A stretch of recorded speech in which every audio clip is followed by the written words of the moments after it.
Good evening friends, YouTube channel दिमाग पर आपका स्वागत है। मैं फारूक खान। मैं आज आपके लिए लाया हूँ एक मोस्ट आइम्प टॉपिक, चक्रीय प्रक्रम, समतापी प्रक्रम और रुद्धोष्म प्रक्रम क्या है, और रुद्धोष्म, चक्रीय और समतापी प्रक्रम की ऊष्मागतिकी के प्रथम नियम के आधार पर व्याख्या किस प्रकार की जा सकती है।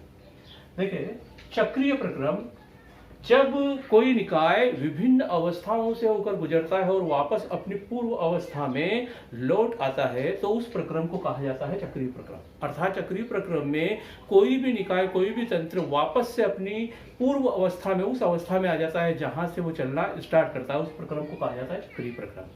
ठीक है, देखिए चक्रीय प्रक्रम की व्याख्या अगर हम ऊष्मागतिकी के प्रथम नियम से करें तो देखिए, हम प्रथम ऊष्मागतिकी के प्रथम नियम से जानते हैं डेल्टा क्यू बराबर delta E plus delta W।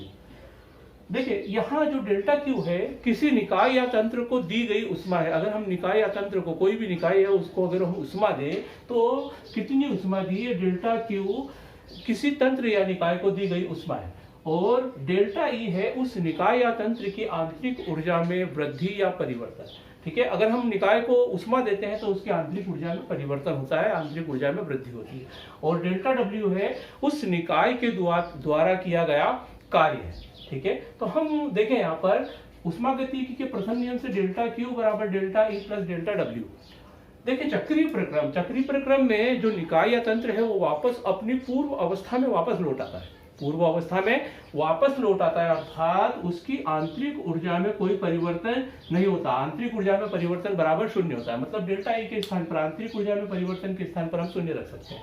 तो समीकरण 1 से देखिए, डेल्टा क्यू बराबर 0 प्लस डेल्टा डब्ल्यू, इसलिए डेल्टा क्यू बराबर डेल्टा डब्ल्यू, मतलब डेल्टा क्यू है निकाय या तंत्र को दी गई ऊष्मा और डेल्टा डब्ल्यू है उस निकाय के द्वारा किया गया कार्य। अर्थात चक्रीय प्रक्रम में किसी निकाय को दी गई ऊष्मा, ऊष्मागतिकी के प्रथम नियम से चक्रीय प्रक्रम में किसी निकाय या तंत्र को दी गई ऊष्मा उस निकाय के द्वारा किए गए कार्य के बराबर होती है। इस प्रकार हम ऊष्मागतिकी के प्रथम नियम से चक्रीय प्रक्रम की व्याख्या कर सकते हैं। समतापी प्रक्रम, देखिए समतापी प्रक्रम वह प्रक्रम जिसमें निकाय का ताप नियत रहता है, निकाय के ताप में कोई परिवर्तन नहीं होता। नाम से स्पष्ट है, सम मतलब समान और तापी मतलब ताप, समान ताप, ताप में कोई परिवर्तन नहीं होता, तो उस प्रक्रम को कहा जाता है समतापी प्रक्रम। तो समतापी प्रक्रम में निकाय का ताप नियत रहता है और किसी भी निकाय की, किसी भी तंत्र की जो आंतरिक ऊर्जा है वो ताप के ऊपर निर्भर करती है। अगर ताप में परिवर्तन नहीं होगा तो आंतरिक ऊर्जा में भी कोई परिवर्तन नहीं होगा, अर्थात कि समतापी प्रक्रम में डेल्टा ई आंतरिक ऊर्जा में परिवर्तन का मान शून्य होता है। अगर इस मान को हम यहाँ पर इनपुट कर दें तो देखिए, समीकरण 1 से देखेंगे, डेल्टा क्यू बराबर डेल्टा ई के स्थान पर 0 रखेंगे, 0 प्लस डेल्टा डब्ल्यू, इसलिए डेल्टा क्यू बराबर डेल्टा डब्ल्यू। यहाँ डेल्टा क्यू है किसी निकाय या तंत्र को दी गई ऊष्मा और डेल्टा डब्ल्यू है उस निकाय को के द्वारा किया गया कार्य। अर्थात समतापी प्रक्रम में किसी निकाय को दी गई ऊष्मा उस निकाय के द्वारा किए गए कार्य के बराबर होती है। प्रक्रम है रुद्धोष्म प्रक्रम। रुद्धोष्म प्रक्रम में निकाय के द्वारा ना तो ऊष्मा ली जाती है और ना ही निकाय के द्वारा ऊष्मा दी जाती है।